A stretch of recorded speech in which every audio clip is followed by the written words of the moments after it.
નમસ્તે વિદ્યાર્થી મિત્રો, આપણે ધોરણ 8ની અંદર છઠ્ઠો પાઠ ચાલી રહ્યો હતો ભરત, જેના લેખકનું નામ છે રાજા લક્ષ્મણસિંહ અને સાહિત્ય પ્રકાર છે એકાંકી, જેની આપણે સ્ટોરી આગળના વિડીયોમાં સાંભળી ચૂક્યા છીએ. તો હવે આપણે પાઠ ડિટેલમાં ચલાવીશું. તો આપણે પુસ્તકની અંદર જોઈને ચલાવીશું. તો પાના નંબર 36 ઉપર જોઈએ કે ભરત, જેમાં પાત્રો છે बालक भरत, तपस्विनी पहली, तपस्विनी दूसरी और राजा दुष्यंत. तो જોઈએ, एक बालक सिंह के बच्चे को घसीटता हुआ लाता है. एक बालक એટલે કે એક बच्चा સિંહના બચ્ચાને ઘસેડીને લાવતો હોય છે. और दो तपस्विनियां उसे रोकती हुई आती है.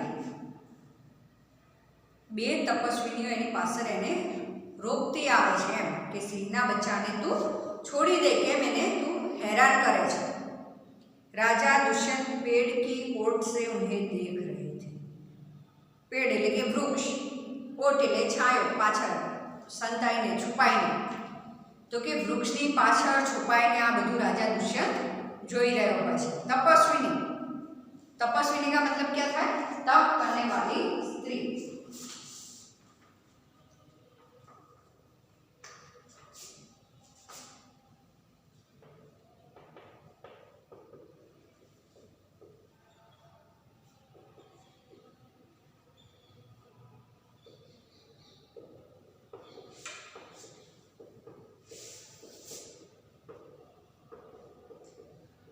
शब्द समूह के लिए एक शब्द कौन कही शकाय है?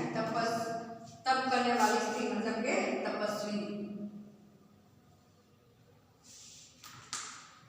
तो तपस्विनीઓ એને રોકતી હોય છે, સિંહના બચ્ચાને હેરાન કરતો હોય છે, ત્યારે તપસ્વિની એ ભરતને રોકે છે. બાલક, અરે સિંહ તું अपना मुंह खोल, मैं तेरे दांत पीऊंगा. ભરત શું કહેશે સિંહના બચ્ચાને? અરે સિંહ તું તારું મોઢું ખોલ, હું તારા દાંત પીઉં. એટલે વિચારો કે ભરત કેટલો શક્તિશાળી હોય કે સિંહના બચ્ચાને મોઢું ખોલાવીને એના દાંત ગણે, મતલબ કે કેટલો તાકાતવાળો હશે. તો કે સિંહને કે બચ્ચાને કહે છે કે તું મોઢું ખોલ, હું તારા દાંત ગણું. पहली तपस्विनी, ये हठीले बालक तू वन में इन पशुओं को क्यों सताता है? हठीले, हठीले मतलब के जिद्दी.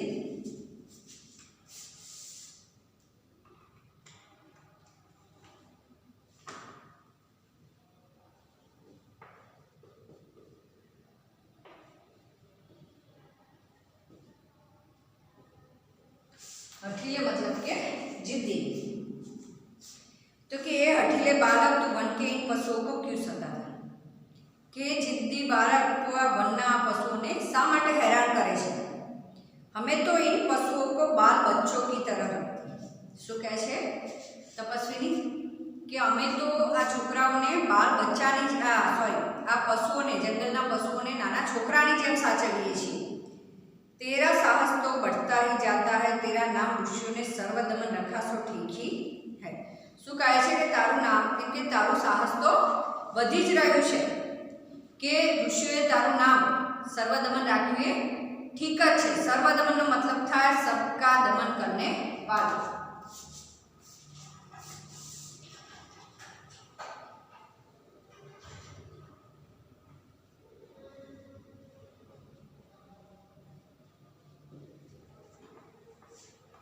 આ પણ એક શબ્દ સમૂહ જ છે, सबका दमन करने वाला, तो सर्वदमन. तो કે ઋષિઓએ તારું નામ સર્વદમન રાખ્યું બરાબર જ છે. તું બધાને હેરાન તો કરે છે, બધાને નાકમાં દમ કરી દે એવો છે. સો ઠીક હી હે, તો કે બરાબર જ છે કે તું જંગલના આટલા પશુઓને હેરાન કરે છે, એ પરથી જ લાગે છે કે ઋષિઓએ તારું નામ સર્વદમન રાખ્યું એ બરાબર જ છે. दुष्यंत, उनकी बातें सुनकर स्वयं से. दुष्यंत હવે પેલી બે તપસ્વીનીઓની વાતો સાંભળીને પોતાની જાત સાથે વાત કરે છે. आहा, क्या कारण है कि मेरा स्नेह इस बालक की ओर उमड़ा सा आता है? स्नेह मतलब के प्रेम અને ઉમડા सा मतलब કે ઉભરાઈ રહ્યો છે. કે એવું શું કારણ છે કે મારો પ્રેમ આ બાળક પ્રત્યે આટલો બધો ઉભરાઈ રહ્યો છે, મને કેમ આ બાળક પ્રત્યે આટલી બધી લાગણી થઈ રહી છે? એ મનોમન પોતાની જાત સાથે વાત કરી રહ્યો दूसरी तपस्विनी, जो तू इस बच्चे को छोड़ न देगा तो सिंहनी तुझ पर दौड़ेगी। પેલા ભરતને સમજાવે છે કે જો તું આ બાળકને નહીં છોડે તો એની માતા સિંહણ તને દોડાવશે। बालक मुस्कुरा हंसवा लगा।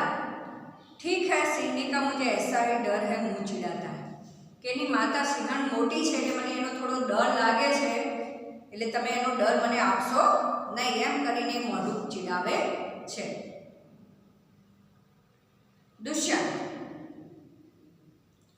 दुष्यंत कहता है कि आश्चर्य से यह बालक अवश्य किसी तेजस्वी वीर का पुत्र है, इसका मुख अग्नि के समान दमक रहा है। दमकना मतलब के चमकना, के आश्चर्य એટલે નવાઈ લાગે, અચંબો કે આ બાળક કોઈ સામાન્ય બાળક હોઈ શકે નહીં।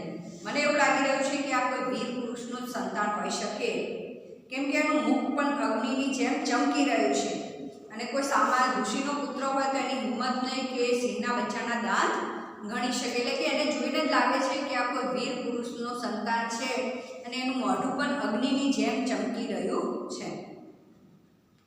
पहली तपस्विनी, हे प्यारे बालक,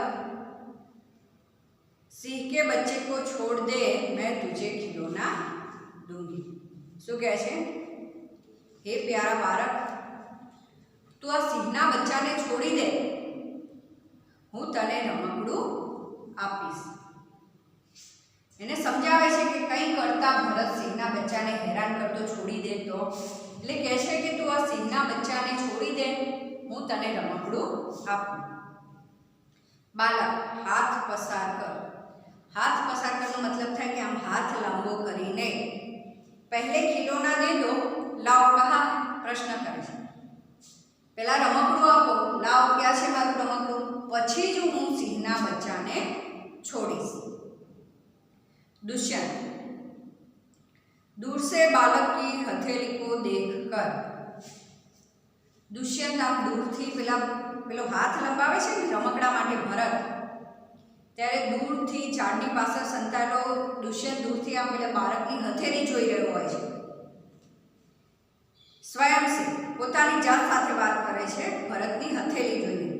આહા, इसके हाथ में चक्रवर्तियों के लक्षण है। चक्रवर्ती मतलब के सम्राट, કે સમુદ્રથી ધરતી સુધીની જમીન જીતનાર વ્યક્તિને કહેવાય છે ચક્રવર્તી, એટલે કે સમગ્ર બધા આજુબાજુના બધા જ રાજ્યોને જીતી લેનાર રાજાને ચક્રવર્તી કહેવાય છે, કે જેમ કહીએ છીએ કે સમ્રાટ અશોક, એટલે ચક્રવર્તીનો મતલબ થાય છે કે સમ્રાટ।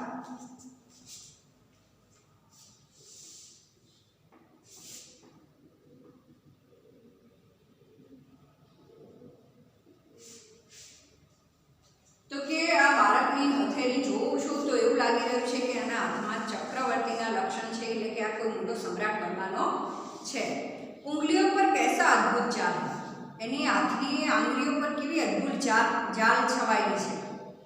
और हथेली की शोभा प्रातः कमल को भी लज्जित कर रही है। प्रातः मतलब के सुबह,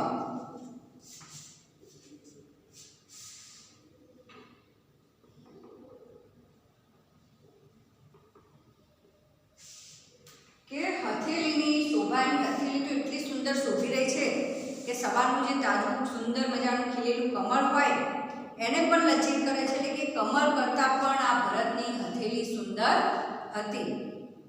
दूसरी तपस्विनी, બીજી તપસ્વીની શું કહે છે? હે સખી સુવ્રતા। સુવ્રતા કોનું નામ આપ્યું? બે તપસ્વીનીઓ હતી, એટલે સ્વાભાવિક છે કે બીજી તપસ્વીની કોને બોલાવતી હોય? પહેલી તપસ્વીની। तो सुव्रता नाम कौन थયું? पहली तपस्विनी। तो प्रश्न पूछा कि सुव्रता नाम किसका था? तो पहली तपस्विनी का। तो एम पूछा कि पहली तपस्विनी का नाम क्या था? तो सुव्रता। तो कि हे सखी सुव्रता, यह बातों से न मानेगा, जा मेरी कुटियों में, कुटिया मतलब के झुंपड़ी, ऋषि कुमार को खेलने के लिए मिट्टी का मोर रखा है, उसे ले आओ। બીજી તપસ્વીની પહેલી તપસ્વીને કહે છે કે હે સખી, સખી એટલે મિત્ર, સખા એટલે મિત્ર, સખી એટલે બેનપણી, એટલે કે હે સખી સુવ્રતા, આ વાતોથી માનવાનો નથી. આપણે ખાલી એને એમ જ કહીશું કે રમકડું આપીશું તું છોડી દે, તો એમ જ એ છોડવાનો નથી. એને રમકડું આપીશું ત્યારે જ એ સિંહના બચ્ચાને છોડશે. તો કે જાઓ મારી ઝૂંપડીની અંદર ઋષિકુમારને રમવા માટે જે માટીનો મોર પડ્યો છે તું એને લેતી આવ. पहली तपस्वी, मैं अभी लिए आती हूँ जाती है. પહેલી તપસ્વીની શું કહે છે? હું હાલ જ જાઉં છું અને હાલ જ એ માટીનું મોલ લઈને આવું છું. बालक, तब तक मैं इसी सिंह के बच्चे के साथ खेलूंगा. શું કહે છે કે જ્યાં સુધી એ માટીનું મોલ નહીં આવે ત્યાં સુધી હું આ સિંહના બચ્ચા સાથે રમીશ. यह कहकर तपस्विनी की ओर देखकर हंसता है. આટલું કહીને ભરત શું કરે છે? તપસ્વિનીની સામું એને ચીડવે છે અને હસે છે. દુષ્યંત, आप ही आप मतलब કે मन ही मन પોતાની જાત સાથે વાત કરે છે. इस सुंदर बालक से खेलने को मेरा मन कैसा लग जाता है. શું કહે છે? આ સુંદર મજાના બાળક સાથે રમવા માટે મારું મન કેમ આટલું બધું લલચાય છે. આ ભરકર આમ શાંતિથી આમ શ્વાસ લઈને ધન્ય હે વે મનુષ્ય, એમ કે મનુષ્ય એ ધન્ય છે કે જે જો अपने पुत्रों को गोद में लेकर, જે પોતાના સંતાનોને ગોદ મતલબ કે ખોરામાં લઈને उनके अंग की धूली से अपनी गोद मेली करते हैं. અને એ છોકરાની અંગની ધૂલી મતલબ કે છોકરું માટીમાં રમ્યું હોય ને માટીવાળા શરીરની ધૂળથી પોતાનો ખોરો જે મેલો કરે છે એ મા બાપ ધન્ય છે કે એમને સંતાનનું સુખ પ્રાપ્ત થયું છે. और पुत्रों के मुख अकारण हंसी से खुलकर, અને જ્યારે નાના છોકરા કોઈ કારણ હોય તો જ નહીં, સામાન્ય વાતમાં પણ હસી પડતા હોય છે. તો કે કોઈ કારણ વગર જ્યારે એમનું મોઢું હસે છે, મોઢું ખુલે છે અને છોકરાઓ ખડખડાટ હસે છે. ઉજ્જવલ, ઉજ્જવલ મતલબ કે સ્વચ્છ.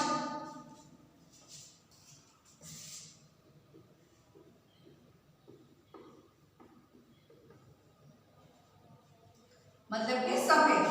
तो कि એમના સરસ મજાના ઉજ્જવલ ચોખ્ખા એવા દાંતોની શોભા, દાંતों की शोभा दिखाते और तुतले वचन बोलते हैं. અને જ્યારે એટલા નાના છોકરા કોઈ કારણ વગર જ જ્યારે હસી પડે છે ત્યારે એમના ખખડીને હસે છે ત્યારે એમના સરસ મજાના ખુલ્લા સફેદ એવા દાંત દેખાય છે, ચોખ્ખા સ્વચ્છ. અને જ્યારે કાલી ભાષામાં બોલે છે તો એના માતા પિતા ખુશ થઈ જાય છે. તો દુષ્યંત કહે છે કે માતા પિતા નસીબદાર છે કે જેમને એમના સંતાનોને રમાડવા મળે છે, એમના સંતાનોના મેલા શરીરથી પોતાનો ખોરો મેલો કરવાની સુખ પ્રાપ્ત થાય છે. માતા પિતા ધન્ય છે. એટલે દુષ્યંતને પણ આ ભરતને જોઈને બહુ લાગણી બંધાઈ જાય છે અને એને થાય છે કે મને આ બાળક પ્રત્યે આટલી બધી લાગણી કેમ બંધાય છે, મને કેમ એને રમાડવાની ઈચ્છા થઈ છે. दूसरी तपस्वी, क्यों रे ढीठ, तू मेरी बात कान नहीं धरता. ढीठ मतलब के जिद्दी. શું કહે છે? હે જિદ્દી બાળક, તમારી વાત કેમ નથી ધરતો. આપણે આગળ જિદ્દી શબ્દ આવી ગયો તેની પાછળ લખી દઈએ છીએ ઢીઠ मतलब કે જિદ્દી. તો કે જિદ્દી બાળક तुम्हारी बात કેમ નથી સાંભળતો, કેમ આ સિંહના બચ્ચાને છોડી નથી મૂકતો. હું તને ક્યારની કહી રહી છું. इधर उधर देखकर कोई ऋषिकुमार यहाँ है. પછી પેલી તપસ્વીની આશ્રમમાં આજુબાજુ જુએ છે કે આટલામાં કોઈ ઋષિકુમાર હોય તો હું એને કહું કે આ બાળકને સમજાવે અને સિંહના બચ્ચાને છોડી દે. તો એ તપસ્વીની શું કરે છે? આજુબાજુ જુએ છે. દુષ્યંત को देखकर, તેની નજર ક્યાં પડે છે દૂસરી તપસ્વીની? ઝાડની પાછળ સંતાયેલા દુષ્યંત. તો દુષ્યંતને જોઈને બોલે છે હે મહાત્मा. મહાત્માનો અર્થ શું થાય? મહાન આત્મા. तुम ही आओ कृपा करके इस बलि, बलि એટલે બહુ બલવાન, બલિ મતલબ કે બલવાન, બહુ શક્તિશાળી હોય. तो कि तुम ही आओ और कृपा करके इस बलि बालक के हाथ से सिंह के बच्चे को छुड़ाओ. दूसरी तपस्विनी पेला दुष्यंतने कहे छे के हे महात्मा तमे અહીં આવો અને આ બળવાન બાળકના હાથમાંથી આ સિંહના બચ્ચાને છોડાવો, એ મારી વાત તો માનતો નથી। दुष्यंत अच्छा, दुष्यंत कहे छे सारू, बालक के पास जाकर और हंसकर। પછી દુષ્યંત શું કરે છે, ભરતની પાસે જાય છે અને એની સામે હસે છે। હે ઋષિકુમાર, દુષ્યંત પેલા બાળકને શું કહીને બોલાવે છે, ઋષિકુમાર। કેમ કે આશ્રમમાં રહેતો હતો એટલે સ્વાભાવિક છે કે એને લાગ્યું કે ઋષિનો પુત્ર હશે, તો કે હે ઋષિકુમાર तुमने तपोवन के विरुद्ध ये आचरण क्यों सीखा। શું કહે છે કે હે ઋષિકુમાર તે તપોવનના વિરુદ્ધ આચરણ કેમ શીખ્યો। તપોવનના વિરુદ્ધ મતલબ શું થાય છે કે તપોવન એટલે કે આશ્રમની અંદર ક્યારે કોઈ વનની અંદર ક્યારે કોઈ આશ્રમના વ્યક્તિઓ જંગલના પશુઓને હેરાન કરતા નથી। તો તું પણ આશ્રમમાં રહે છે, તું પણ ઋષિકુમાર છે, તો તું શા માટે જંગલના પ્રાણીઓને હેરાન કરે છે। તો કે તપોવનની વિરુદ્ધ આવું आचरण मतलब के व्यवहार ક્યાંથી શીખ્યો, जिससे तुम्हारी कुल की लाज जाती है। અને જ્યારે આપણે આપણા કુળના વિરુદ્ધ કંઈ કામ કરીએ તો આપણા કુળની ઇજ્જત જાય છે।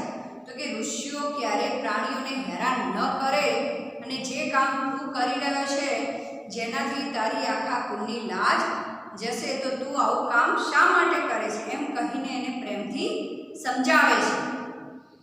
यह तो कोई अच्छी बात नहीं है। तो कि आ तो कोई सारी बात कहवाय नहीं। बच्चे ने सिंह के बच्चे को छोड़ दिया। જ્યારે દુષ્યંતે આટલી સરસ પ્રેમથી ભરતને સમજાવ્યો કે તું જે આચરણ કરી રહ્યો છે એ તારા કુળની વિરુદ્ધ છે ને જેનાથી તારા કુળની લાજ જશે, તો ભરત તરત જ દુષ્યંતની વાત માની લે છે અને તરત સિંહના બચ્ચાને છોડી દે છે। दूसरी तपस्वी, हे बड़भागी ये ऋषिकुमार नहीं। शू कहे छे, दूसरी तपस्विनी शू कहे छे कि हे बड़भागी आ ऋषिकुमार नहीं, कि जेने तमे ऋषिकुमार धारी रह्या छो ए आ ऋषिकुमार नहीं। दुष्यंत सत्य है, इसके काम ही ऐसे साहस के है कि ऋषिकुमार जान पड़ता नहीं, जान पड़ता कि तमे साचू कही रह्या छो। दुष्यंत पेली तपस्विनीने कहे छे कि तमे साचू कही रह्या छो कि एनुं साहस जोईने मने एवुं नथी लागतुं कि आ कोई ऋषिनो पुत्र होय, परंतु मैंने तपोवन में वास देखा तो इसे ऋषि पुत्र जाना था। परंतु मैं एने तपनी एम के जंगलनी अंदर आश्रमनी अंदर एनो वसवाट जोयो तो मने थयुं कि कोई ऋषिनो पुत्र ज हशे। बच्चे की हथेली को अपने हाथ में लेकर स्वयं से, हवे भरतनो हाथ पोताना हाथमां पकड़ीने पोतानी जात साथे दुष्यंत बात करे छे। आहा, जब इसका हाथ छूने से मुझे इतना सुख हुआ है तो जिस बड़भागी का ये बेटा होगा उसे कितना हर्ष होता होगा। पोतानी जात साथे बात करे छे कि मात्र मैं एनो हाथ पकड्यो छे, भरतनो हाथ पकड्यो छे तो मने आटलो आनंद थाय छे। दुष्यंत कहे छे तो जे बड़भागी એટલે બહુ ભાગ્યશાળી વ્યક્તિનો આ પુત્ર હશે તો એને કેટલો આનંદ થતો હશે। दूसरी तपस्विनी, दोनों की ओर देखकर, अब बीजी तपस्विनी હતી બંનેની સામું જુએ છે, બંનેના ચહેરા સામે, ભરત અને દુષ્યંત। बड़े अचंबे की बात है, अचंबे मतलब કે આશ્ચર્ય, એટલે કે બહુ આશ્ચર્યની વાત છે। दुष्यंत तुम्हें क्यों अचंबा हुआ, प्रश्न करे छे, तने केम आश्चर्य थयुं, तने केम आश्चर्य थयुं। दूसरी तपस्वी, इसलिए हुआ कि इस बालक की और तुम्हारी सूरत बहुत मिलती है और तुम्हें जाने बिना ही इसने तुम्हारी बात मानी। પેલી તપસ્વીની શું જવાબ આપે છે કે મને એટલે આશ્ચર્ય થયું કે આ બાળકની એટલે કે ભરતની અને તમારી સુરત એટલે કે ચહેરો મળતો આવે છે, એટલે કે મને આશ્ચર્ય થયું। અને બીજી ખાસ વાત એ કે હું ક્યારની સમજાવતી હતી છતાં મારી વાત માનતો નતો અને તમારી વાત તરત માની લીધી અને સિંહના બચ્ચાને છોડી દીધો, એટલે મને વધારે નવાઈ લાગે છે। दुष्यंत बच्चे को गोद में उठाकर हे तपस्विनी, जो ये ऋषिकुमार नहीं है तो किस वंश का है? દુષ્યંત પછી એટલો ખુશ થઈ જાય છે બાળકથી કે એને પોતાના ખોળામાં ઉઠાવી લે છે અને પૂછે છે કે હે તપસ્વિની, તમે કહો છો કે આ ઋષિનો પુત્ર નથી. જો આ ઋષિનો પુત્ર નથી તો એ કયા વંશનો છે? કોઈ વંશનો તો હશે. એને જોઈને જ લાગે છે કે ચક્રવર્તી છે, એના અંદર રાજાના લક્ષણ છે, તો આ કયા વંશનો છે એવો તપસ્વિનીને દુષ્યંત પ્રશ્ન કરે છે.